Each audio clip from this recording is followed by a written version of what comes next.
నమస్కారం Whitefield news కి స్వాగతం. ముందుగా ముఖ్యాంశాలు. తిరుమల లడ్డు కల్తీ నెయ్యి వ్యవహారంలో అధికార ప్రతిపక్ష పార్టీలు రెండు నాటకాలు ఆడుతున్నాయి. విమర్శించిన సిపిఐ జాతీయ నేత నారాయణ. దేశవ్యాప్తంగా ఫిబ్రవరి 25వ తేదీన నిరసన దినంగా పాటించాలి. పిలుపునిచ్చిన భారతీయ మజ్దూర్ సంఘం తిరుపతి జిల్లా నాయకులు. అంగన్వాడీలకు కనీస వేతనం కోసం పోరాడుతాం. వేతనం పెంచకపోతే అసెంబ్లీ ముట్టడి. సిఐటియు రాష్ట్ర ఉపాధ్యక్షులు కందరపు మురళి పిలుపు. వార్తల్లోని వివరాలు. తిరుపతి నగరపాలక సంస్థ కార్యాలయంలో సోమవారం నిర్వహించిన ప్రజా సమస్యల పరిష్కార వేదికకు 35 వినతులు వచ్చాయని కమిషనర్ మౌర్య తెలిపారు. సోమవారం తిరుపతి నగరపాలక సంస్థ కార్యాలయంలో డైలీ వర్క్ కమిషనర్ ప్రజా ఫిర్యాదుల పరిష్కార వేదిక కార్యక్రమాలను నిర్వహించారు. ఈ కార్యక్రమంలో 20 మంది కార్యాలయంకు నేరుగా వచ్చి వినతులు సమర్పించగా 15 మంది ఫోన్ ద్వారా తమ సమస్యలు తెలిపారు. కాగా తమ వార్డులో సమస్యలు పరిష్కరించాలని deputy mayor RC Munikrishna commissioner ను కోరారు. లక్ష్మీపురం కూడలి ప్రారంభించాలని, ఫుట్ ఓవర్ బ్రిడ్జ్ పనులు త్వరగా పూర్తి చేయాలని, 18వ వార్డులోని శ్మశానం వద్ద మౌలిక సదుపాయాలు కల్పించాలని కార్పొరేటర్ ఎస్కే బాబు ఫోన్ ద్వారా కోరారు. టీటీడీ పరిపాలన భవనం పక్కన గల రోడ్డులో స్పీడ్ బ్రేకర్ ఏర్పాటు చేయాలని, ఆర్ఎండ్బి అతిథి గృహం యూడీఎస్ వలన ఇబ్బందిగా ఉందని పరిష్కరించాలని, పద్మావతి పార్క్ వాకింగ్ ట్రాక్ బాగు చేయాలని, కృష్ణాపురం టానా వద్ద తోపుడు బండ్లు ఎక్కువ కావడంతో పార్కింగ్ ఇబ్బందిగా ఉందని పరిశీలించాలని, డివైడర్ల మధ్య చెట్లు ఎండిపోతున్నాయని నీరు పెట్టాలని, సిపిఎం కార్యాలయం వద్ద రోడ్లు గుంతలు పూడ్చాలని, జగజ్జీవన్ రామ్ పార్క్ వద్ద పెద్ద కాల్వ బ్లాక్ అయిందని పరిష్కరించాలని, మహిళా వర్సిటీ రోడ్డును ఇరువైపులా చిరు వ్యాపారులు ఆక్రమించడంతో ఇబ్బందిగా ఉందని పరిష్కరించాలని, టీడీఆర్ బాండ్లు ఇప్పించాలని, కొబ్బరికాల వ్యాపారస్తులు ఎక్కడికక్కడే పడేస్తున్నారని చర్యలు చేపట్టాలని, రైల్వే కాలనీ పార్క్ వద్ద చెత్త కాలుస్తున్నారని చర్యలు చేపట్టాలని కోరారు. ఆయా విభాగాల అధికారులు క్షేత్రస్థాయిలో పరిశీలించి పరిష్కరించాలని అధికారులను ఆదేశించారు. ఈ కార్యక్రమంలో అదనపు commissioner Sharadadevi, deputy commissioner Amaraiah, superintendent engineer Shyam Sundar, municipal ఇంజనీర్లు తులసి కుమార్ తదితర అధికారులు పాల్గొన్నారు.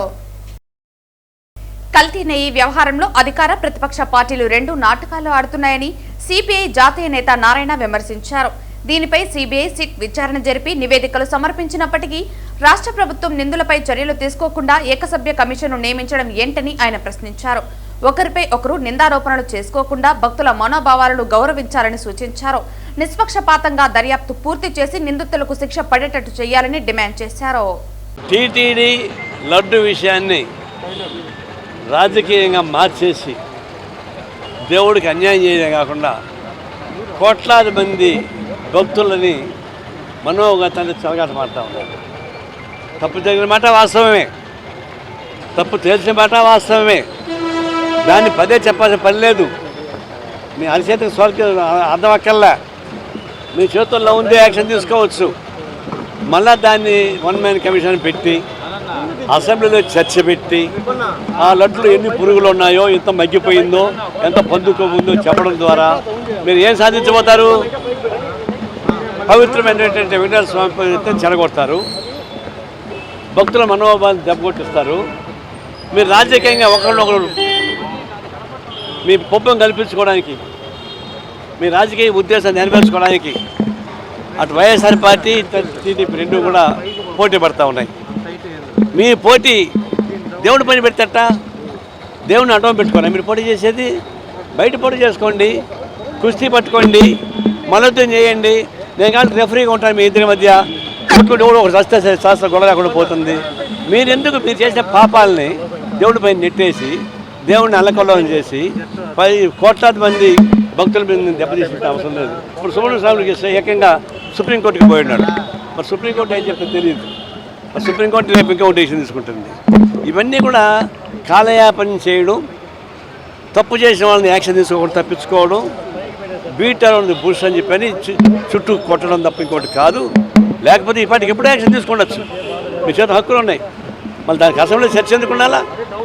ఆ తర్వాత వన్ మ్యాన్ కమిషన్ ఎందుకు? సిట్ వేసింది, సుప్రీంకోర్టు ఇన్వాల్వ్.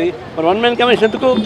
ఇవన్నీ కూడా పోటకం, నాటకం, కాలయాపన చేయడం, దేవుణ్ణి ఉపయోగించుకొని ఒకరి మీద రాజకీయ ఎత్తుగడలు చేసుకోవడం, మీ రాజకీయ ఎత్తుగడలని కోసం ఈ పవిత్రమైనటువంటి వ్యవస్థని ధ్వంసం చేయడం, ఇది మంచిది కాదు.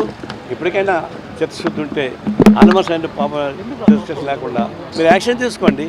ఈవో ఉన్నాడు, ఈవోతో ఇంకొకటి వచ్చారు, వాళ్ళ మీద యాక్షన్ తీసుకోండి. అప్పుడు చూసుకోవచ్చు. లేకపోతే ఇప్పుడు సుప్రీంకోర్టుకి ఆయన పోయినారు, మళ్ళీ ఏమవుతుంది, మీరు యాక్షన్ తీసుకోకపోతే సుప్రీంకోర్టు చర్చ చేయడానికి మళ్ళీ ఆపిస్తారు. అది సాధ్యం కాదు. ఇవన్నీ కూడా దేవుణ్ణి అడ్డం పెట్టుకొని నాటకాలు ఆపండి అని చెప్పేసి నేను కోరుతా ఉన్నా. అంగన్వాడీలకు కనీస వేతనం పెంచాలని పెండింగ్ లో ఉన్న 1810 మినీ వర్కర్లకు క్వాలిఫికేషన్ రికార్డ్స్ చేసి మెయిన్ సెంటర్ గా మార్చాలని, గ్రాట్యుటీ ఏర్పాటు చేయాలని, వేతనంతో కూడిన మెడికల్ సెలవులు ఇవ్వాలని, పెండింగ్ లో ఉన్న 164 సూపర్వైజర్ పోస్టులు భర్తీ చేయాలని, హెల్పర్లకు ప్రమోషన్ ఇవ్వాలని, పెన్షన్ సౌకర్యం కల్పించాలని కోరుతూ anganwadi workers and helpers union CITU పిలుపు మేరకు రాష్ట్ర వ్యాప్తంగా ఐసిడిఎస్ సిడిపిఓ కార్యాలయం ముందర ధర్నా నిర్వహించడం జరిగింది. తిరుపతిలో రాష్ట్ర స్వచ్ఛంద సంస్థ కార్యాలయం ఎదురుగా ధర్నా నిర్వహించడం జరిగింది. ఈ ధర్నా అంగన్వాడీ యూనియన్ ప్రాజెక్టు ప్రధాన కార్యదర్శి నాగరాజమ్మ అధ్యక్షతన జరిగింది. ఈ సందర్భంగా సిఐటియు రాష్ట్ర ఉపాధ్యక్షులు కందరపు మురళి మాట్లాడుతూ 2019 నుండి పెరుగుతున్న ధరలకు అనుగుణంగా వేతనాలు పెంచలేదన్నారు. ఐసిడిఎస్ కి బడ్జెట్ అంగన్వాడీలకు వేతనం పెంచకపోవడం దారుణమన్నారు. రాష్ట్ర ప్రభుత్వం ఈ సంవత్సరం ప్రవేశపెట్టిన బడ్జెట్లో అంగన్వాడీలకు తీవ్రమైన అన్యాయం చేసిందని, స్త్రీ శిశు సంక్షేమ శాఖ కేవలం 4259 కోట్లు కేటాయించారని, ప్రస్తుతం అవసరాలకు ఈ బడ్జెట్ కేటాయింపు సక్రమంగా లేదన్నారు. పౌష్టికమైనటువంటి ఆహారానికి కూడా ఈ బడ్జెట్ సరిపోతుందని, అంగన్వాడీలకు పెరుగుతున్న ధరలకు అనుగుణంగా వేతనాలు పెంచాలని 42 రోజులు చారిత్రాత్మకమైనటువంటి సమ్మెను నిర్వహించారు. ఈ సందర్భంగా సిఐటియు జిల్లా అధ్యక్షుడు జయచంద్ర, ప్రధాన కార్యదర్శి సుబ్రహ్మణ్యం మాట్లాడుతూ రాష్ట్రంలో ఇటీవల కొన్ని మినీ సెంటర్లు మెయిన్ సెంటర్గా అప్డేట్ చేశారని, ఇంకా కొంతమంది అర్హత ఉన్న మినీ వర్కర్లకు 10వ తరగతి పాస్ మెయిన్ సెంటర్కి అప్డేట్ చేయలేదన్నారు. రాష్ట్రంలో మరో 1810 మినీ సెంటర్లో క్వాలిఫై లేదని, మెయిన్ సెంటర్గా మార్చకపోవడం దుర్మార్గమన్నారు. సంక్షేమ పథకాలు అన్నిటినీ అమలు చేయాలని సిఐటియు డిమాండ్ చేస్తుందని, కావున ఈ సమస్యల పరిష్కారం కావాలని అన్ని ప్రాజెక్టుల దగ్గర రిలే నిరాహార దీక్ష నిర్వహిస్తున్నామని అన్నారు. అదేవిధంగా కలెక్టరేట్ వద్ద ఈ నెల 23 నుంచి 27 వరకు ఆందోళన కార్యక్రమాలు చేయాలని పిలుపునిచ్చారు.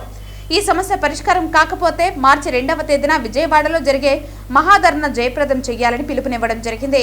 ఈ కార్యక్రమంలో anganwadi and helpers workers union ప్రధాన కార్యదర్శి నాగరాజమ్మ, జయప్రభ, గీత, జ్యోతి, నాగరత్న తదితరులు పాల్గొన్నారు. ఈ ఐసిడిఎస్ ప్రాజెక్టుకి కేటాయింపులు చేయాల్సినంత కేటాయింపులు చేయకుండా సంవత్సరం తగ్గించేస్తూ వస్తూ ఉంది. పసిబిడ్డల పోషకాహారాలు ఎట్లా పెంచాలనేది ఈరోజు ప్రధానమైన అజెండా అయితే దాంట్లో కూడా తగ్గించేశారు. అంటే కేంద్ర ప్రభుత్వం తగ్గించేస్తుంది, రాష్ట్ర ప్రభుత్వం తగ్గించేస్తుంది, ఇంకెవడయ్యా పట్టించుకునేది ఈరోజు ప్రశ్న. అందుకనే మన anganwadi workers and helpers union ఇచ్చినటువంటి పిలుపు ఏంటంటే, మనమందరూ కలిసికట్టుగా చాలా పెద్ద ఎత్తున ఈ ప్రభుత్వం మీద ఒత్తిడి తెస్తే తప్ప వీళ్ళు లొంగి రారు అన్నటువంటి ఉద్దేశంతో ఈ కార్యక్రమానికి మనం పిలుపునిచ్చాం. అసెంబ్లీ బడ్జెట్ సమావేశాలు జరుగుతూ ఉన్నాయి. ఇప్పుడు ఈ బడ్జెట్ సమావేశాల్లోనే మన జీతం పెంచినామని చెప్పి ప్రకటన చెయ్యాలి. చెయ్యని పక్షంలో మనం గతంలో ఎట్లయితే పెద్ద ఎత్తున జగన్మోహన్ రెడ్డి మీద తిరుగుబాటు చేసి పోరాటం చేసినామో అంతకంటే పెద్ద ఎత్తున ఆంధ్ర రాష్ట్రంలో తిరగబడి పోరాటం చేస్తామని చెప్పి చెప్పడం కోసమే ఈ కార్యక్రమం మనం నిర్వహిస్తాం. ప్రభుత్వానికి ఇప్పటికే అనేక సందర్భాలుగా విజ్ఞప్తి చేశాం. మీరు సమాన పనికి సమాన వేతనం ఇవ్వండి అని చెప్పనని విజ్ఞప్తి చేయడం అనేది జరిగింది. కానీ ప్రభుత్వం మన మాటన పెడచెవున పెడుతున్నటువంటి పరిస్థితి మనం చూస్తూ ఉన్నాం. 42 రోజుల పాటు చారిత్రాత్మకమైనటువంటి సమ్మె. ఈ సమ్మె ఈ రాష్ట్రంలో ఎవరు కూడా చేయనటువంటి సమ్మెను చేశాం. ఆ సమ్మె సందర్భంగా కనీసం జీతం పెంచుతారనుకుంటే జీతం పెరగలేదు. కాబట్టే చంద్రబాబు రాజశేఖర రెడ్డి కొడుకు జగన్మోహన్ రెడ్డి గారిని మనమంతా కూడా ఇంటికి పంపించడం అనేది జరిగింది. దాదాపు 1,20,000 మంది అంగన్వాడీలు తలుచుకుంటే ఒక రాష్ట్ర ప్రభుత్వాన్ని మార్చగలిగినటువంటి శక్తి మన దగ్గర ఉంది అని చెప్పనని మనం నిరూపించడం అనేది జరిగింది. కాబట్టి ఈరోజు చంద్రబాబు నాయుడుకి అలాంటి గతి పట్టకుండా ఉండాలంటే అంగన్వాడీలకు 26,000 రూపాయల వేతనం ఇవ్వాలని చెప్పని ఈ సందర్భంగా మనం డిమాండ్ చేస్తా ఉన్నాం. ఎఫ్ఆర్ఎస్ యాప్, ఈ యాప్ వల్ల అనేక రకాలైనటువంటి ఇబ్బందులకు గురవుతున్నాయని చెప్పని పదే తెలియజేస్తా ఉన్నాం. కానీ యాప్ను కూడా ఈరోజు రద్దు చేస్తున్నటువంటి పరిస్థితి లేదు. తిరుపతిలో పెట్రోల్ పంపు కార్మికులు ఎదుర్కొంటున్న సవాళ్లను ఎత్తిచూపుతూ నిరసన ప్రదర్శన జరిగింది. దేశవ్యాప్తంగా ఉన్న పెట్రోల్ బంకుల్లో పనిచేసే ఉద్యోగులకు కనీస సౌకర్యాలు కల్పించాలని అధికారులను కోరుతూ రేణుగుంట రోడ్డులోని పెట్రోల్ బంకు దగ్గర సిపిఐ జాతీయ నాయకులు నారాయణ ఈ నిరసనకు అధ్యక్షత వహించారు. డిమాండ్స్ అన్ని కరపత్రాలు ఇచ్చున్నాం, చూసుకోవచ్చు. భారతదేశంలో దాదాపు 1,25,000 పెట్రోల్ బంకులు ఉన్నాయి. దానిలో ఒక పెట్రోల్ బంకులో కనీసం 15 నుంచి 20 మంది పనిచేస్తున్నారు. అంటే 20-25 లక్షల మంది పెట్రోల్ బంకుల్లో పనిచేస్తున్నారు. వాళ్ళకి ఈఎస్ఐ లేదు, పిఎఫ్ లేదు, మినిమం వేజ్ లేదు. 26,000 మినిమం వేజ్ ఉంటే మినిమం వేజ్ లేదు. వాళ్ళకి సంబంధించినటువంటి సౌకర్యాలు లేవు. ఇది డీజిలు, పెట్రోలు దగ్గర పనిచేస్తారు. ఆ గాలి అంతా పిలుస్తారు. దానికి సంబంధించి అనేక జీర్ణకోశ వ్యాధులు, తర్వాత లివర్ ప్రాబ్లమ్స్, లంగ్స్ ప్రాబ్లమ్స్ వస్తూ ఉన్నాయి. ఒక మెడికల్ చెకప్ లేదు, మెడికల్ రీఎంబర్స్మెంట్ లేదు. అలాంటప్పుడు ఖాళీగా ఉన్నప్పుడు కూర్చొని వీలు లేదు, నిల్చొని ఉండాలి. అందులో అమ్మాయిలు కూడా పనిచేస్తారు ఇక్కడ ఎక్కువ మంది. వాళ్ళకి సరైన స్పెషల్ రిక్వెస్ట్ ఏం లేదు. అందులో మేము కోరేది ఏంటంటే ఈ ఇంధనం నింపేటువంటి వాళ్ళు మన శరీరం నరాలు లాంటి వాళ్ళు. రక్త ప్రసరణ ఎట్టయితే జరుగుతుందో వాళ్ళ ద్వారానే ఈ ఇంధనం నింపబడుతుంది, వాహనాలు నడుస్తాయి. అట్లాంటి వాళ్ళకి కావాల్సిన సహాయం చేయడం లేదు. అందుకని మేము డిమాండ్ చేసేది ఏంటంటే మినిమం వేజ్గా 26,000 రూపాయలు ఇవ్వాలి, ఈఎస్ఐ పిఎఫ్ కట్ చేయాలి, మెడికల్ చెకప్ పీరియాడికల్ 3 నెలలకు ఒకసారి మెడికల్ చెకప్ చేయించి లంగ్స్ ప్రాబ్లమ్స్ ఏమైనా ఉంటే అప్పటికప్పుడు పరిష్కారం చేసుకోవాలి, మెడికల్ రీఎంబర్స్మెంట్ ఉండాలి, రెస్ట్ పీరియడ్ ఉండాలి, మధ్యాహ్నం భోజనం ఫ్రీగా ఇవ్వాలి, స్నాక్స్ ఫ్రీగా ఇవ్వాలి. ఇలాంటి సౌకర్యం కల్పించే పద్ధతుల్లోనే మేము కోరుతున్నాం. ఈ దేశవ్యాప్తంగా కూడా త్వరలోనే ఈ సంఘాన్ని నిర్మాణం చేసి మన సమస్య పరిష్కారం చేస్తున్నాం. కమ్యూనిస్ట్ పార్టీ, కార్మిక సంఘాలు ఐక్యంగా నిలబడి ఈ పెట్రోల్ బంకుల్లో పనిచేసేటువంటి జేఎస్ఎస్ జాతీయ స్థాయిలో ఉన్నటువంటి అందరం కూడా సంఘటనపరిచి వాళ్ళని రక్షణ కల్పించాల్సిన బాధ్యత మంది. లేకపోతే వాళ్ళు 10-15 ఏళ్ళ పైన పని చేయలేదు. రిటైర్ అయ్యాక వాళ్ళకి అన్ని రోగాలు వస్తాయి. అప్పుడు వాళ్ళు ట్రీట్మెంట్ ఉండదు. తక్షణం వాళ్ళకి సహాయం చేయమని చెప్పని కేంద్ర ప్రభుత్వం, రాష్ట్ర ప్రభుత్వం కల్పించుకొని వాళ్ళకి రక్షణ కల్పించాలని, లేకుండా పోతే ప్రత్యక్ష ఆందోళన చేయాల్సి వస్తుంది. అక్కడ దాకా పోకుండా ఉంటే మంచిది. లేకుండా పోతే మేము వదిలిపెట్టేది లేదు. వాళ్ళకి రక్షణ కల్పించాల్సిన బాధ్యత కార్మిక సంఘాలదే, కమ్యూనిస్ట్ పార్టీ. దేశవ్యాప్తంగా ఫిబ్రవరి 25వ తేదీన నిరసన దినంగా పాటించాలని భారతీయ మజ్దూర్ సంఘం పిలుపునిచ్చింది. తిరుపతి జిల్లా నాయకులు తిరుపతి ప్రెస్ క్లబ్ లో మీడియా సమావేశం నిర్వహించి కార్మికుల హక్కుల పరిరక్షణ కోసం ఐక్యంగా ముందుకు రావాలని కార్మిక లోకానికి పిలుపునిచ్చారు. కార్మికుల సమస్యల పరిష్కారం, కనీస వేతనాల పెంపు, కాంట్రాక్ట్ ఉద్యోగుల పరిరక్షణ, కార్మిక వ్యతిరేక విధానాల ఉపసంహరణ వంటి డిమాండ్లతో ఫిబ్రవరి 25న దేశవ్యాప్తంగా నిరసనలు చేపడుతున్నట్లు భారతీయ మజ్దూర్ సంఘ్ నాయకులు తెలిపారు. తిరుపతి ప్రెస్ క్లబ్ లో జరిగిన ఈ విలేకరుల సమావేశంలో జిల్లా నాయకులు మాట్లాడుతూ కేంద్ర మరియు రాష్ట్ర ప్రభుత్వాలు కార్మికుల సమస్యలను వెంటనే పరిష్కరించాలని డిమాండ్ చేశారు. కార్మిక హక్కుల కోసం ప్రతి కార్మికుడు పెద్ద సంఖ్యలో పాల్గొని నిరసన కార్యక్రమాన్ని విజయవంతం చేయాలని విజ్ఞప్తి చేశారు. ఈ నిరసన కార్యక్రమం శాంతియుతంగా నిర్వహిస్తామని, కార్మిక ఐక్యత తమ బలమని నాయకులు స్పష్టం చేశారు. ఈ విలేకరుల సమావేశంలో ముఖ్యంగా దీర్ఘకాలికంగా ఉన్న కార్మికుల సమస్యలపై అనేక మార్లు బిఎంఎస్ రిప్రజెంటేషన్ ఇచ్చింది. కానీ ప్రభుత్వం నిమ్మక నీరెత్తినట్టు వ్యవహరిస్తుంది. కనుక ఫిబ్రవరి 6, 7, 8 తేదీలో జరిగిన 21వ బిఎంఎస్ కాన్ఫరెన్స్ లో పెద్దలు కేంద్ర కార్యాలయం వారు నిర్వహించి నిర్ణయం తీసుకున్నారు. ఈ నెల 25వ తారీఖు దేశవ్యాప్తంగా నిరసన దినంగా పాటించాలని, కార్మికుల సమస్యలపై ఎనలేని పోరాటం చేస్తున్న భారతీయ మజ్దూర్ సంఘ్ దేశ హితం, కార్మిక హితంగా పనిచేస్తున్నాము. దీర్ఘకాలిక సమస్యలైనటువంటి అంగన్వాడీ కార్యకర్తలైతేనేమి, అలాగే మిగతా కార్మికుల పక్షాన కూడా మేము పూర్తిగా వాళ్ళకి చాలా వరకు దాదాపు 5 దశాబ్దాలుగా అంగన్వాడీ కార్యకర్తలైతే, ఆశా వర్కర్లు అయితే వాళ్ళు ఇంకా స్కీమ్ వర్కర్లుగానే చూస్తున్నారు. కానీ వారికి గౌరవ వేతనం దక్కలేదని చెప్పి, వాళ్ళకి మినిమం వేతనం ఇవ్వాలని చెప్పి ఇప్పుడున్న ఆర్థిక పరిస్థితులకు అనుకూలంగా, అలాగే బిఎంఎస్ అభిప్రాయ మధ్యాహ్న భోజన కార్మికులకు, ఆశా వర్కర్లకు లక్షల్లో తక్కువ గౌరవ వేతనాలు కొనసాగుతున్నారు. 5 దశాబ్దాల సేవానంతరం కూడా అంగన్వాడీ కార్యకర్తలకు కేవలం స్కీమ్ వర్కర్లుగానే పరిగణించబడుతుంది. రోజుకు 10 గంటలకు పైగా పని చేయించుకుని కూడా వాళ్ళకి సరైన గౌరవ వేతనం లభించలేదని బిఎంఎస్ అనుకుంటున్నాము. చంద్రగిరి పట్టణంలో ఇంటర్మీడియట్ మొదటి సంవత్సర పరీక్షలకు పెద్ద సంఖ్యలో విద్యార్థులు హాజరయ్యారు. ప్రధాన గేటు వద్దనే విద్యార్థులను తనిఖీ చేసి పంపుతున్నారు. పోలీసులు పరీక్షా కేంద్రాల వద్ద బందోబస్తు ఏర్పాటు చేశారు. పలువురు తల్లిదండ్రులు తమ పిల్లలను కేంద్రాలకు తీసుకుని వచ్చి వదిలారు. చంద్రగిరి పట్టణంలో ప్రభుత్వ బాలుర జూనియర్ కళాశాల, బాలికల జూనియర్ కళాశాలను పరీక్షా కేంద్రాలుగా ఏర్పాటు చేశారు. పరీక్షా కేంద్రాల వద్ద సిఐ సురేష్ కుమార్ ఆధ్వర్యంలో 144 సెక్షన్ అమలు చేస్తున్నారు.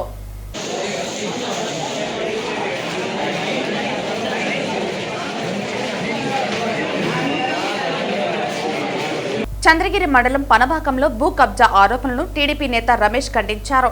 నిన్న మీడియా సమావేశంలో చంద్రిక చేసిన ఆరోపణలు అవాస్తవమని రమేష్ పేర్కొన్నారు. రమేష్ అన్నారు. వీఆర్ఓ గ్రామ పెద్దల సమక్షంలోనే ఒప్పంద పత్రాలపై సంతకాలు జరిగాయని వెల్లడించారు.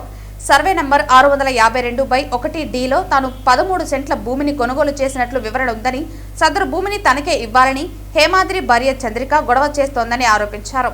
భూమి ఇవ్వకపోతే కేసులు పెట్టి ఇబ్బంది పెడతానని చంద్రిక హెచ్చరిస్తోందని వెల్లడించారు.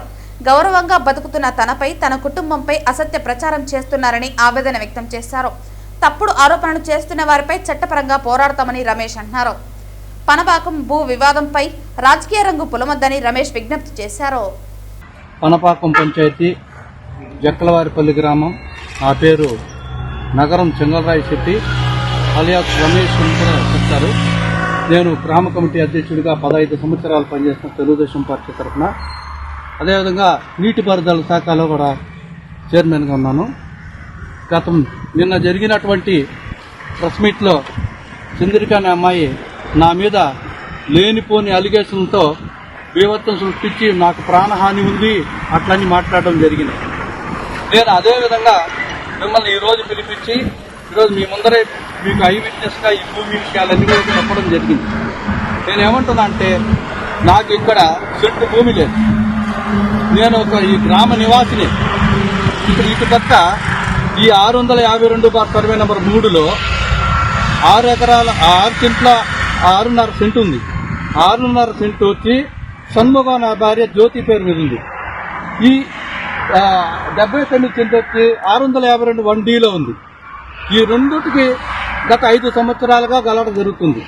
నేను పెద్ద మనుషులతో సమక్షంలో మేమందరూ కూర్చొని మాట్లాడి ఈ 6.5 సెంటు వచ్చి చంద్రిక వాళ్ళకి ఇచ్చేస్తూ 3 సెంట్లు వాళ్ళ పేర్కొన్నది వీళ్ళకి ఇస్తూ ఈ రెండు మధ్యస్థపూర్వకంగా ఒక ఒప్పుదల పత్రాన్ని చేసుకొని ఆ ఒప్పుదల పత్రం మీకు అందరికీ కూడా చూపిస్తున్నా.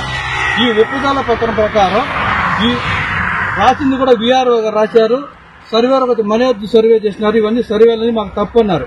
ఈ సర్వేలన్నీ కూడా వాళ్ళ కంటి ముందరే సర్వే చేయించి మేమందరికీ కూడా మన పెద్ద మనుషుల తరఫున ఇవన్నీ కూడా ఇచ్చి ఇది ఒప్పుదల పత్రం. ఈ ఒప్పుదల పత్రం వాళ్ళందరూ ఒప్పుకొని నారాయణ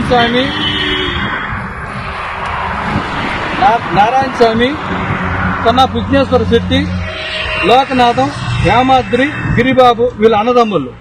హేమాద్రి భార్య చంద్రిక. ఈ చంద్రిక అనే అమ్మాయి నా మీద అటుపక్క నాకు 13 సెంట్లు ఉంది. నేను కొన్న భూమి, ఆ కొన్న భూమికి సర్వే నెంబర్ 652(4Dలో ఉంది.